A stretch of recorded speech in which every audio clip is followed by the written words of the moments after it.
This is Tracy Silver, and you're listening to the Studio Success Formula podcast. Welcome to the Studio Success Formula podcast, the business school for dance studio owners. And now for your host, Clint Salter.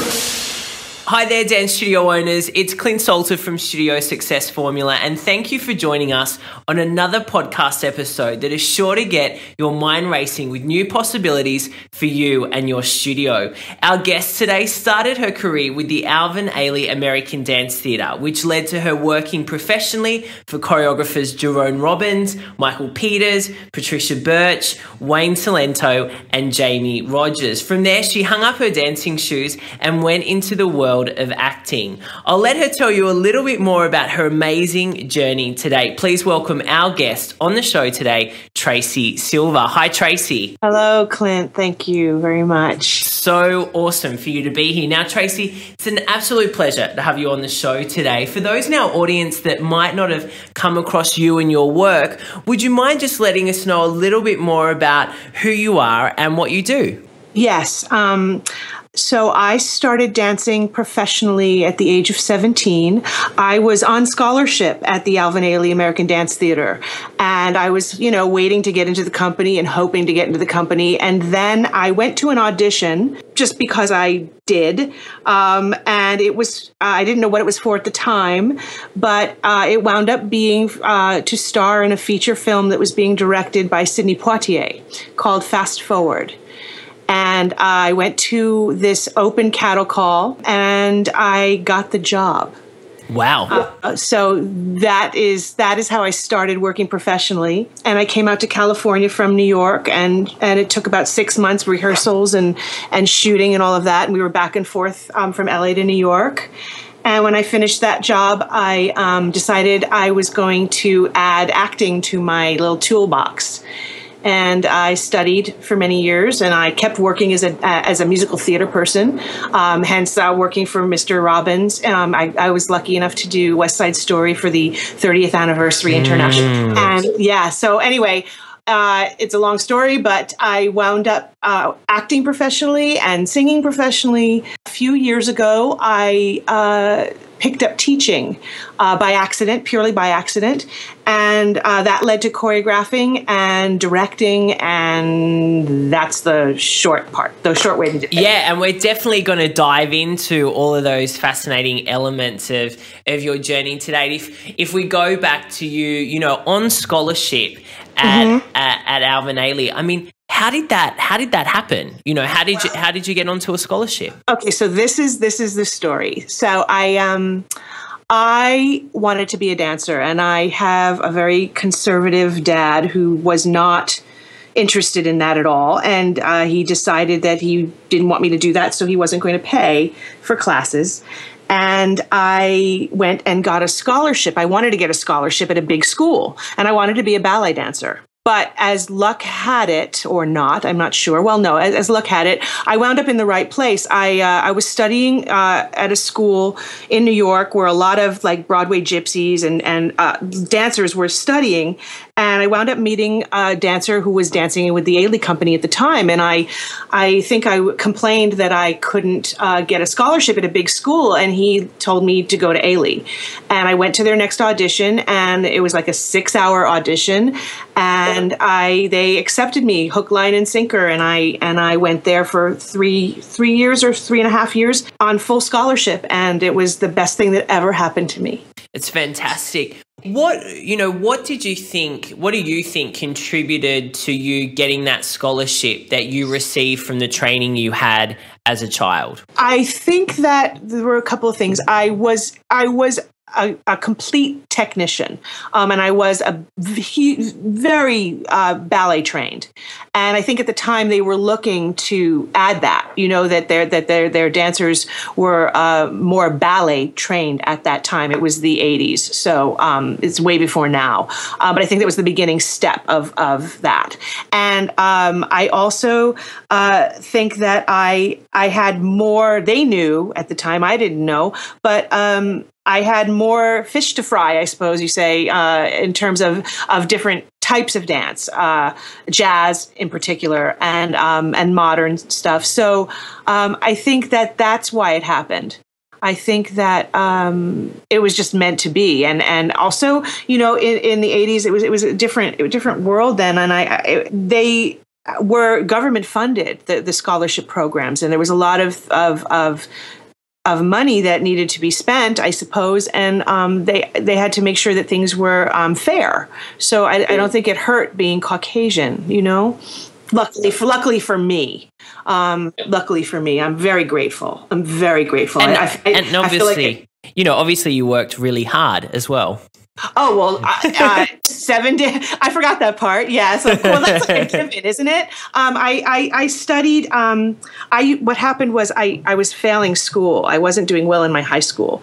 And this is before, Ailey. I said to my mom, who had been in New York as a musical theater person herself, as a singer, before I was born. And I said, okay, Mom, if I get a scholarship in the city, I'll pass high school. I'll graduate if you let me go take classes once a week in the city. So she would call every week on a Wednesday. She'd call the school and tell them I had something wrong with me. And I would go study with her teachers in New York at the time, who were these very dedicated, old school Broadway people, ballet people, jazz people. So that was before Ailey. So every Wednesday I would just kind of escape into Manhattan, because we lived upstate New York, and I would escape and go take class. And that's where I met the person from Ailey. He was taking class with a very amazing ballet teacher named Dawn Farnworth, who was really a technician.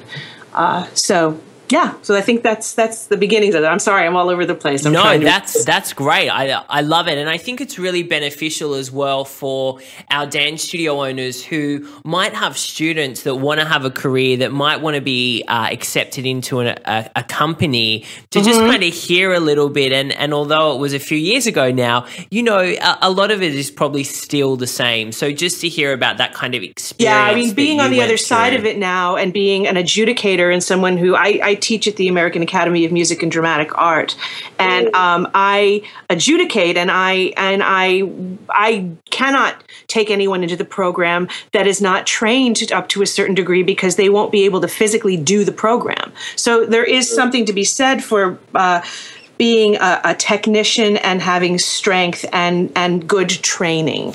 So on that point, what do you look for now when, the shoe's on the other foot now, when you're sitting there and you're watching these probably amazingly talented people, what are you looking for? What do you kind of think, okay, you know what, that person has got the key ingredients, to be able to have a career, to be able to do really well at our school? There's a couple of things. Let me see if I can. So, of course, a good foundation of technique, something that we can work with and build on. It's not necessarily they have to be exceptional. We'll get them to that point technically, but there has to be some understanding of spine and alignment and decent training to work with. That's the first thing. The second thing that I look for is the ability to take direction. Can somebody implement notes? And I will give very specific notes to see, because sometimes students don't get those notes. So I will indiscriminately just say, okay, this A, B, C, D, and see if they can implement something new, and then consistently do it throughout the audition. And usually if they can do that, I know that they can take direction and they'll be quick in terms of getting certain technical aspects in. Can I ask a question on that? How have you found, has there been a difference over the last few years in terms of students taking direction? Because I know with the studio owners that I work with through our program, a lot of people, a lot of teachers are saying, wow, these kids aren't great anymore at taking direction. I mean, what's your kind of thoughts around that? I get either they really can't do it, they just don't have the connection to their body to be able to do it, or I get that they're super, super, super intent on getting the note, and then everything else gets lost in the mix. But I do get the rare few that just you can see the light bulb go off. And they go, oh, I get that. So I wouldn't say that now it's harder for them to take direction, especially with what I deal with in terms of the program, the BFA program at AMDA, because they are working so hard at so many different things in regards to, they have dance concerts and they have company class and they are working with 15 or 16 choreographers a semester on different projects. So they are really learning how to just implement information. Yeah, exactly. And so, look, I think it comes down to this, the same things. I mean, what do you look for in terms of the type of person they are? So if we talk about their mindset, because I think it's one, I talk about this a lot, because I think it's one thing to have the technique, have the foundation, be able to do the steps, but Absolutely. It's a completely other thing to have the mindset Right. of someone that can sustain a career in the industry. Right. It's hugely important. Body language, eyes, there are so many things, attitude. I think that anybody who's had this as a career, they're very sensitive to things and they pick things up, Yeah. So, but I also, because I teach there as well, our whole thing is like, if I can't be in a room with you for 8 hours, I'm not hiring you. If your face gives off some kind of negativity, if you are not open to trying new things, if you can't take a note, that's not gonna help me do my best. And you're gonna want anybody who's working with you to be their best while they're giving you your choreography. Yes. So I think that we've been really fortunate. I don't know, but that I'm finding that if they don't have the information, then they learn pretty quickly how to behave. And show up with a happy look on their face, and that they're grateful to be in the room, and that they're willing to give. So I guess you have to be I think you have to be a really good citizen to be an artist. I think you have to be sensitive and open and positive. Yeah, you can't just be a robot. No, I love that. Yeah. Yeah. And also because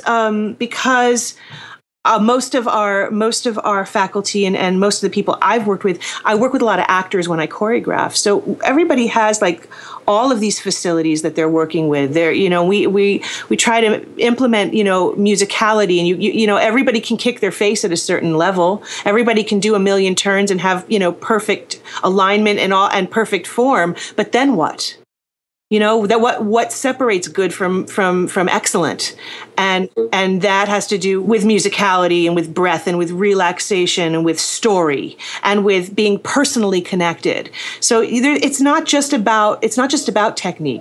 Technique is the given. I think that's kind of like that's the bottom line, is that yes, you can do the things, you can do the steps, but then what? Does that make sense? It makes complete sense. And if you're not willing to be personal in your work, and you're not willing to connect, then for what I do, doesn't work. We're very big on story, and because of my career and what I do, story is everything to me. So, and it doesn't have to be my story.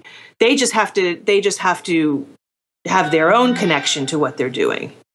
So, and I usually will let, I tell them, having worked as an actress for a while, no director really wants to know what your motivation is. They don't want to hear it. Don't tell them. But they'll know if you're connected or not. They'll know that some light's going on behind your eyes, that you have some connection or some desire to communicate something from this. So powerful.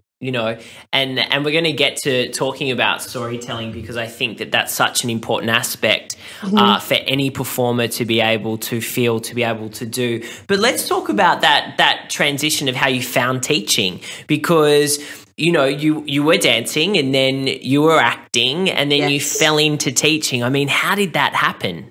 Okay, it's goes like this. So I was living in Hollywood, and I was working as an actress, and I wasn't dancing anymore. I kind of had given up all of that because I really wanted to focus on acting, and the business out here is overwhelming, as you can imagine. And I was up to my eyeballs with trying to have an acting career.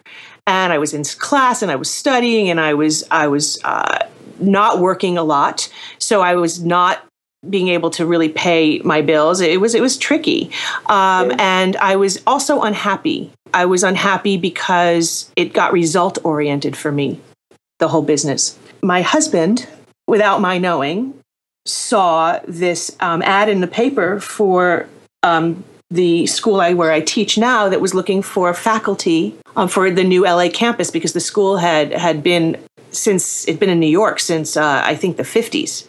So they were opening an LA campus, and he sent them my resume without me knowing. Sneaky husband. And I went in, and I met with them, and they said, well, will you teach a mock class? We'd like to see you teach. And I thought, okay, whatever. And I hadn't really even been in a studio in a while. I'd taken a couple of classes here and there, and I'd been in and out of it, but it wasn't really something that I wasn't going to do because I was going to be an actor. And I went in, and they hired me, and I started teaching. And the more I taught, the more I remembered why I did art in the first place. And that circled back around and made me remember what I cared about. And in essence, my acting career changed and got better because I was functioning from the right place, not the wrong place. Not a result-oriented, I want to be successful place. It was more about being interested rather than being interesting, Yeah, completely. So, what were some of the surprises, when you started teaching and you were like, wow, this is cool. What were some of the surprises that kind of came up for you when you started teaching? Well, let's see if I can count them all. Well, one of the surprises was that I knew as much as I knew, and that I was able to articulate it. Because it's one thing to know, but it's another thing to be able to articulate it. And I think because I didn't have the facility, I wasn't born with the perfect feet and the perfect body, and I had to work really hard to mask that, for lack of a better term. And so when I worked with students, I started to see how they could benefit from my having had to work so hard. So that was one thing that was cool, because I always thought of that as being a negative, and it actually has turned out to be a huge positive. So that's one thing. The other thing that's a constant surprise is how similar we all are. I always tell them, I say, I've been every single one of you, or am every single one of you. I just cover it better. So I'm constantly faced with myself, on a daily basis on every level. And I've had hundreds and hundreds and hundreds of students. So you can imagine how confronting that must be. I'm sure.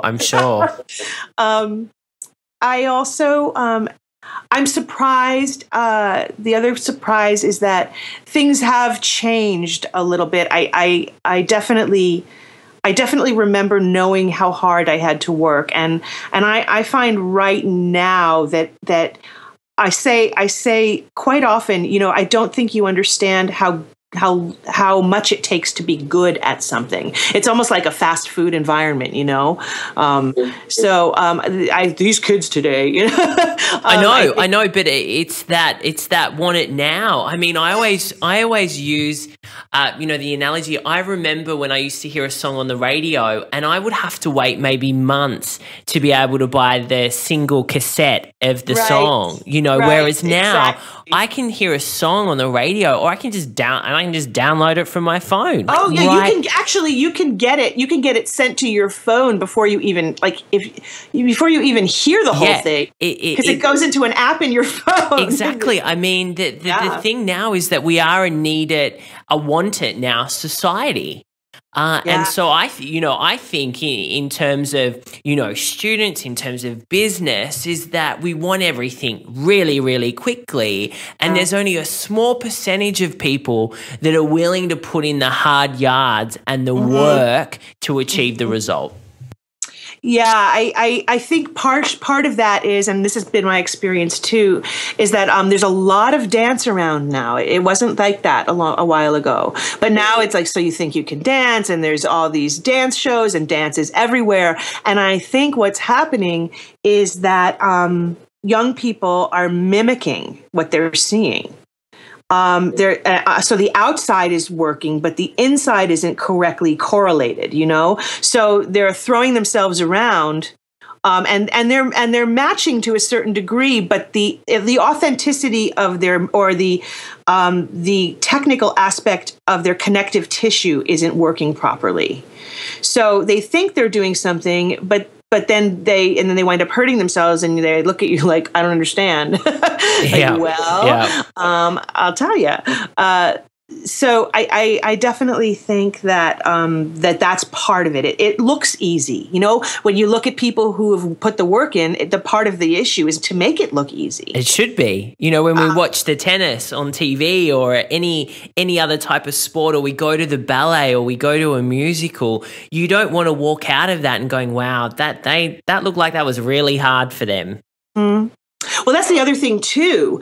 I've noticed this, and I don't know if it's everywhere, but what I've noticed is that because when I was dancing, the internet wasn't happening, and there wasn't a lot to really draw from at my fingertips. I had to search it out. And I had to go look and see what the best was. I was lucky because I was in New York. So I actually was able to take class, and Baryshnikov was taking class, or Gelsey Kirkland was taking class. And I firsthand, I got to see that. Or I was in class with the principals from the Ailey company, or you go to the Broadway theater and you see the best. And now when I say to a student, who is your role model, or what is it that you want to do, or they don't even know. They just know they kind of want to perform. I don't know. It's a weird thing. I like what you're saying there, and I agree with you, because we're flooded with information now. Mm-hmm. And they're flooded with amazing people. And, it's funny you talk about that. I remember when I was in year 2, so I would have probably been about, 10 years old. Mm-hmm. I did an assignment at school on a great Australian director and performer called David Atkins. And it was in like a manila folder with sheets of paper, and I cut out pictures from books and magazines. And like, he was, he still is today. I still think about that assignment and still think about him. But today, you're right, everything is, which is great, everything's accessible. Everyone's accessible, especially through social media. But no one has to the students don't have to seek out to really get a great understanding of, of that person's journey. Mm-hmm. And if you ask them, some of them don't know who Baryshnikov is. They don't know. Or I'll say to them, who is your favorite director? Who is your favorite choreographer? Who do you want to work with? They don't know. They just know they want to work. And I'm like, at what? Can you be specific, or do you just want to work? Because that's, you also need to educate yourself on where you fit. I wanted to be a ballet dancer. That was not in the cards, for me. That wasn't the correct fit. I didn't know it at the time. But you really have to be honest with yourself and really look and see where you fit, because sometimes the picture is much, better than what you have in mind for yourself, So, I think that, the information is there, but they're not seeking out as much as they could and understanding.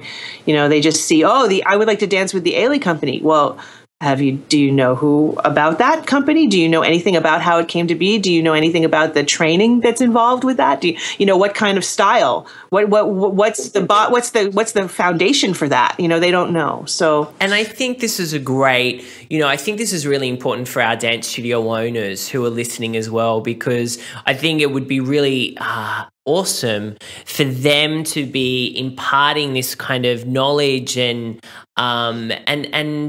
like homework in a way, like give your students some homework so they can actually understand, because you're right, they look at TV and go, I want to do that. But do you actually know what's involved? Do you know what that really is? And so I think if we bring that back to the dance studio owners, you know, to the students who are kind of going up the ladder and wanting to be a dancer or performer, that I think that type of research is invaluable. Yeah, you go in and you audition for, if you go in and you audition for someone like Wayne Cilento and you don't know where he comes from, it's not good. It's not the best way to do things. You really, because the thing about dance is that we all came from somewhere that came before us. It is something that is handed down, and the 6 degrees of separation is not that far. You really need to know what came before so that you know who you're walking into the room with. It's the same with acting too. You know, it's the same thing as being an artist. I had a teacher who said, you know, when you're an artist, you have to know everything about everything. You can't just be myopic because it all comes into play. If you don't know, if you want to do, you say, oh, I want to do West Side Story. Well, great. Do you know who choreographed it? No. Do you understand that the person who choreographed it was also the head of the New York City Ballet after Balanchine? Do you understand the nature of what that means about what that involves? It's just it's a very interesting thing. But I agree with you. I think that there should be. Today we're gonna do a thing about, we're gonna do research on Alvin Ailey, or you're gonna do research on the original company and how many people know who Jeffrey Holder was, who we just lost. And what's his contribution to the art world. And if you follow these threads, you just get this wealth of knowledge. And I feel so grateful that I was able to be in that pool of people, because I soaked up as much as I possibly could. And I'm just trying to give it back now, so that we're building people who are going out there and doing the same thing for the next 100 generations or so. Exactly. I love it. Giving back, spreading the knowledge and the wisdom. What have been some of the great lessons you've learned? I mentioned some of the awesome choreographers that you've worked with. Are there any, life lessons that have stood out that just stick in your mind and you think back to them all the time? Oh boy, I'm sure there are. That's a really good question, because there's so many, and I'm not even sure where they're all like this big mosh of like principles I've learned. I think the biggest thing that I've learned is that anything is possible, and that you may be told no quite a bit, but it's only getting you to the right place. I had people tell me, no, you'll never dance. I won't say who or what, but I would audition. They'd say, you will never dance. This is not the place for you. You should do something else. And they were really, really wrong. So that's one thing that I always remember. Just, you can be told no, but that doesn't mean no to everything. You just have to find the right venue or the right avenue for yourself. The other thing, there's a bunch of them, but the other thing is that, well, this might be a cousin of that, but you might have the picture of how you think it's going to look, but you may be very, very surprised at how much more there is than what you think you're capable of. I used to have a friend who used to say, "Stop praying for a Volkswagen when God's got a Mercedes waiting for you." Isn't that so true? I don't know if you know Marianne Williamson's work, sure. But she's brilliant, and there's a great she talks about a concept in her book, A Return to Love, where she talks about, you've got that on the vision board, you've got that. She talks about one of her students wanting a role in Hill Street Blues, which was a show, and that, and she goes, and you just want that part and you want that part and you'll probably get that part, but then you're missing out. You can't get out of that contract for that show, for the movie that you've been offered, Exactly. So I really resonate, and I think that is such powerful lesson to be open to what's out there. And yes, you're on a journey and you're working towards, specific outcomes and goals, but don't be so inflexible. Right. Because you don't know what's in store. I think you have to show up and you have to say yes. I think and there were many times that I did not do that. And I regret that. I'm learning now again, because I go through cycles as being, you're in it for the long haul and you go through ups and downs and what am I doing? And this is crazy. And then all of a sudden the phone rings, and you're like, oh, now I get why I didn't get that because I was supposed to get this. But positivity, you have to, the negativity is not useful in any way. You can be smart and you can go, okay, this has to be worked on and this has to be worked on. But to be negative and to browbeat yourself, it's never worked for me. I look back and it was never useful. All it really did was keep me from actually getting the job done. And I tell my students, I'm like, why don't you just stop whining? Sorry, but stop whining and actually deal with the issue. Yeah. I couldn't agree more with you. Again, so much of, I was having a conversation with a client this morning and I said, the power that we have with anything that happens to us is the decision, and is the decision we make in the way that we react to it. So we can react to it and go, I didn't get that, lie on the lounge, cry for a week, eat a box of Magnums, and watch Sex in the City on the lounge.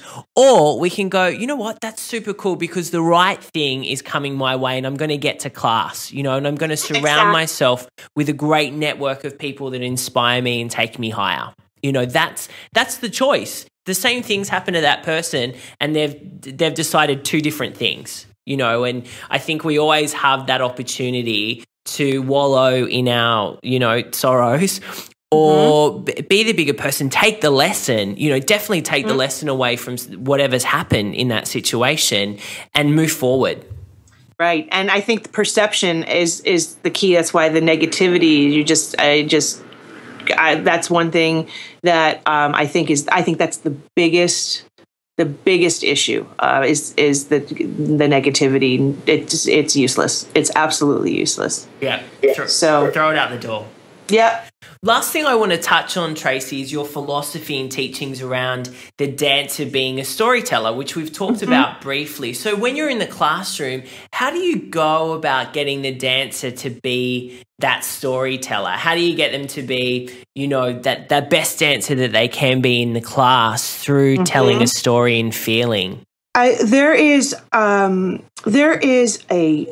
point once you know choreography that you have to separate from it in a certain way and let your artist take over.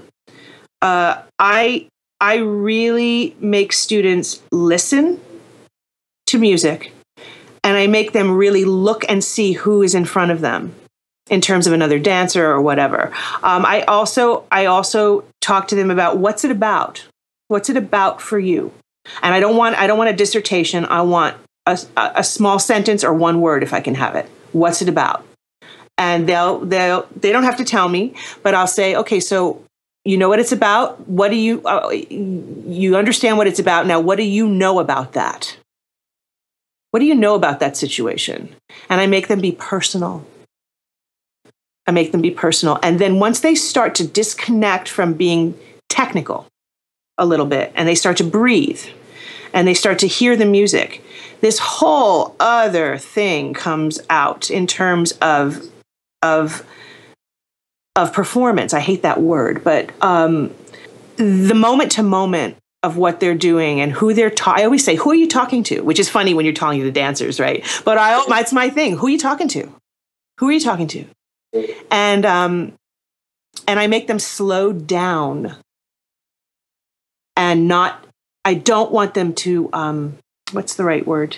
I don't like them to think the way good little worker bees like to think. that the kind of art that I am after has nothing to do with that part of the brain, if that makes sense. Yeah, it does.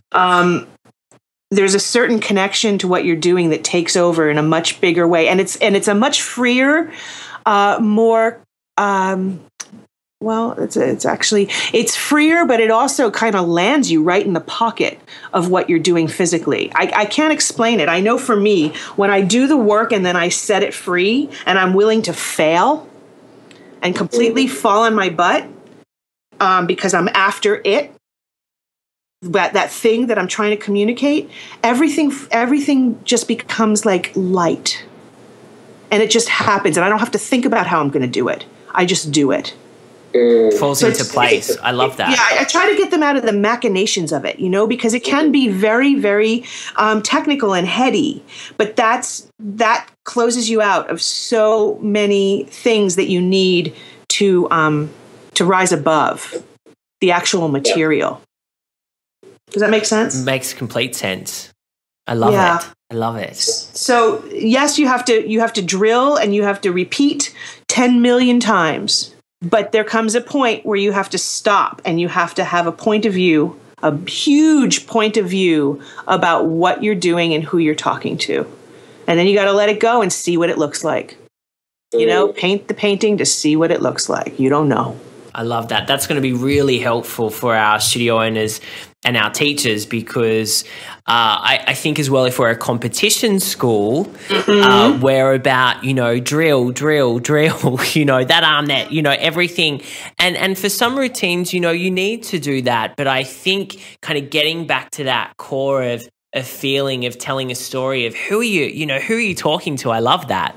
I think that is so crucial. Yeah, because otherwise it becomes all about the performer, about me. And if it's all about me, I can't do that. That's embarrassing to me. Like, it becomes about me, instead of about it, And for me as a performer, I have terrible stage fright. And the only way I can get myself out on the stage or on a set is to make what I'm dealing with way more important than me. So, and I know that with the competition schools and all of those things, the word perfect is used a bit. I think that the beauty is in the imperfection. That there is no such thing as perfection. But if you don't know what it's going to look like in the end, maybe you rise above what you thought it was going to be. It's that same thing about the Volkswagen and the Mercedes. There's more to it than just the aiming of it. Like, surpass it. But you can't do that. You can't do that by trying to be perfect, because I feel like that stifles, because you're watching yourself all the time. That's exhausting to me as a performer. Does that make sense? Yeah, it does. It does. Totally resonates. And I think it will with so many of our listeners as well. Now, Tracy, one last piece of advice that you would love to leave our dance studio owners with that's going to help them grow their studio. What would that be? Quality, not quantity. Okay, expand on that a little bit. Take the time to get the small things correct. I do an hour bar no matter what. I am annoying to the degree in terms of making sure that students understand what they're after physically so that they can implement it. I know a lot of times, with the studio situation, it has to do with the recital and getting the choreography out, and there's a lot to do. But I feel that I would rather have a student do less and do it exceptionally well than try to do more and have them not be adept yet. Does that make sense? Great lesson. Yeah, certainly does. And that if you and that patience, and sometimes when you see something and there's not a lot of movement, but what's done is like it alters your life because you can't believe what you're seeing. I do think less is more a lot of the times. A lot of choreography I see now. There's a lot of choreography going on. There's a lot of steps. There's a lot of steps in those measures. They can fit a lot in 5, 6, 7, 8. Yeah, and I subscribe to less is more. and musicality, but I know that it has to do with everybody wants to show what their students are capable of, but I don't know. The other thing is, leave them wanting more. That's what I learned in being in this business. You don't have to put it all out there with a punch, but not with a punch. You kind of have to step back and pull them into you a little bit. So, and as a performer, you're young and you want to get everybody, and you just push and you just go and you just rip into it. And I'm like, set back and make them come to you. I love it. That's with many years of I'm old, so I had to learn that. Yeah, and I think that's the same in so many aspects of running a dance studio. We talk about push versus pull marketing. The same thing. We don't want to hit people. You don't want to be continually hitting people in the head. We want to be bringing people into us. We want people coming into our tribe, into our dance family. Right. So transfers so beautifully. Look, Tracy, I've loved our conversation. It's been an absolute pleasure. Thank you so much for asking me. Absolute pleasure speaking with you. If our listeners would love to learn some more about you and what you're up to, whereabouts can they go? They can go to my website, which is www.motioncures.com. Awesome. And we'll make sure that we put the links to your website on the show notes for this interview as well. Awesome. Great. Well, thank you so much again for your time. I really appreciate it. Same here. I look forward to talking to you again. Are you enjoying the Studio Success Formula podcast? Then we'd love for you to share the love. We want to help more dance studio owners become go-to studios, so we'd greatly appreciate you writing us a review on iTunes. For taking the time out to do so, every month, Clint will be selecting one lucky dance studio owner to receive a Power Business Coaching session. Simply visit the iTunes store today, search for Studio Success Formula, click on ratings and reviews, and then write your review. Thanks in advance. Take care, and we'll see you next time.